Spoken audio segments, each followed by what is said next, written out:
మగ మహారాజు చిత్రంతో మహిళా ప్రేక్షకుల అభిమానాన్ని పొందిన దర్శకుడు విజయ్ బాపినీడు రూట్ మార్చి మాస్ మసాలా అంశాలతో రూపొందించిన చిత్రం మహానగరంలో మాయగాడు.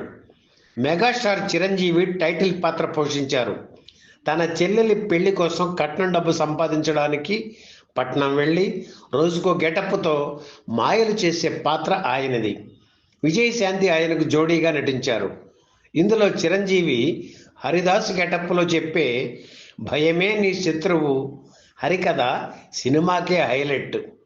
చిరంజీవి బావమరిది అల్లు అరవింద్, దర్శకుడు మౌళి చిరంజీవికి అసిస్టెంట్స్గా నటించి వినోదం పంచారు.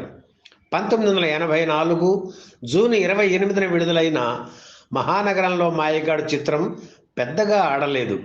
దాంతో దర్శకుడు విజయ్ బాపినీడు డిప్రెషన్లోకి వెళితే చిరంజీవి ఓదార్చడం గమనార్హం.